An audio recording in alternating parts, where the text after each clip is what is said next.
What's up, everyone? Today we're working on the engine mounts. Now, this is a pretty critical part of the swap because we don't want the engine just flopping around in there like a fish. And yeah, it tends to not like that. There's a lot of critical things that you have to do to make sure your engine is perfect, but before we get into that, I want to say a big thank you to all of you guys that have hit that subscribe button and that have commented and hit thumbs up over the years. Less than like 30% of you guys have actually been subscribers, so if you get a second, hit that subscribe button. And moving forward, like I've been saying, we're going to be doing a quick comment from one of you guys every single video. This video is brought to you by Tall John's Fun Shop. Great channel. If you haven't already checked out his channel, head over there. He was actually saying that this car looks a lot better with an engine sitting in it, and I tend to agree. And he was actually wondering what we were going to be doing for headers / manifolds. Now, this particular engine swap, you need something very tight to fit through these frame rails and all that's going on down here. So we actually have a set of PPE manifolds, or headers rather, for this. They are really, really nice. They're on the expensive side, but we did get them for free because they were in the SC400 donor car. I did cut the flanges off because the flanges are just massive pain in the neck, stupid things. So we're going to do something different than that. Other than that, it's really just a matter of getting something to fit in there that's tight, especially on this side with all your steering and everything. That's really where your make and break is. So we'll get them on there and then put the brackets welded on there. We'll put it on the other engine when we put it in, because I really don't want to be fighting with the manifolds with that engine altogether. It's a sizable engine for only being a 4.0 liter, and it's, you know, the dual overhead cams really offset a little bit the size. So what we have going on here is we have our cross member right here, our strut support. That way we can get our plumb bob down and get a center mark where we need to be. And then we balanced it out or leveled it with a level and a wedge on the bottom. So the big, very important thing, some vehicles require an offset, a pitch, or the pitch is critical for multiple reasons, especially if you're a carburetor car or you're doing a carburetor swap or carbureted engine swap. You want your carburetor to be level, so you have to figure out what that will entail. If it's a little bit over level, I guess it's not the end of the world, but that's what your target is. This is being a fuel injection car, it really doesn't matter. The second thing you have to worry about is your drivetrain angle. So this right here, I haven't measured it, but this is exactly where it needs to be. It can't be anything else. It's about a 3 to 6 degree angle, and she's tight. Now, one of the benefits of having it more angled back is when you decelerate really quickly, your oil would like to go forward. You can correct that with baffles as well as your overall engine angle. So a pitch upwards in the front will allow for a better drive shaft to, you know, transmission to differential, and that will prevent a little bit of binding or something along those lines, but also it helps prevent oil from sloshing forward. So centered, this is level with a 3 degree pitch going backwards ish. So next step, like I was saying, for the mounts, all we're going to do is we're going to take these guys right here, we're going to cut 2 squares out, drill our holes.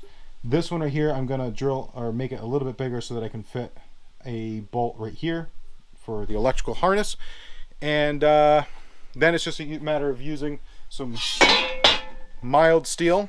We'll cut that, put a cap on one side, cut it to the approach angle, and give her a couple tacks, pull them out, do a full weld, and then we'll drill a hole through the plate because we're going to have to mount the rubber bushings to the mount itself, and then the mount to the engine, and then we can put the engine in, because otherwise it will totally miss what we're trying to do and it won't fit in properly. So yeah, that's what I have right now. Let's go ahead and get to work. Before I start getting into this, I want to say a big thank you to Peaceful Seas for actually hooking us up with this, and it makes a lot of these things a million times easier to deal with. So a big shout out and thank you to Peaceful Seas. We'll go ahead and get this thing knocked out in a quarter or a fraction, even less of an eighth of the time because of this. So thank you very much.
one more tack weld somewhere. Can't see it for anything. That was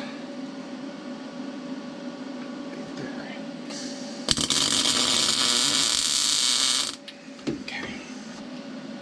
Give her a couple seconds and we'll go ahead and put a weld around that. Look at that. Pretty straightforward. 1 1/8 inch hole through the back of it so you can actually get your socket through here and tighten on the bolt. We're going to go ahead and throw that mount on there and then set on the ground right there. I'm going to slap that together, double check all our fitment with heads and everything, and as long as we're good to go, we're going to go ahead, plop that brake booster off and throw these on the other engine and pull this engine out. Swap them out. Guys, this is a pretty big step forward. As you can see, she has a tight fitment. I took the Lexus part off of this guy to kind of see where we're at and everything. So I took the little pieces that were under here originally. I took them out because it was rubbing against the hood just ever so slightly. So by doing this, we can't put a logo on this car. Not if we want to be able to run this, and I would like to run that. The mounts are in. They're all welded up. I even went ahead and, if we go down through here, we're able to use the original heat shield and everything. Heck of a good deal, guys. So the next step is to just pull this back out, get the transmission supported, obviously, get this out and put the replacement engine in. This is 5 years I've been wanting to do this. Every time I go to do it, something kind of came up, and I'm glad you guys wanted me to work on something without rust, something that I could just knock out pretty quickly. And this is a pretty quick swap. It's pretty straightforward. Like I said, you can buy the mounts. I saved myself around $400 just making them. It did take me a while to make them though, so keep that in mind too. Right now I have guys, it's looking freaking awesome. Guys, remember, if you like to support the channel, we have the merchandise, we have the thumbs up in the comment section down below. Let me know what you're thinking about things, and as always, remember to hit that subscribe button. Until next time, keep her shiny side up. I'm really excited. God bless, guys.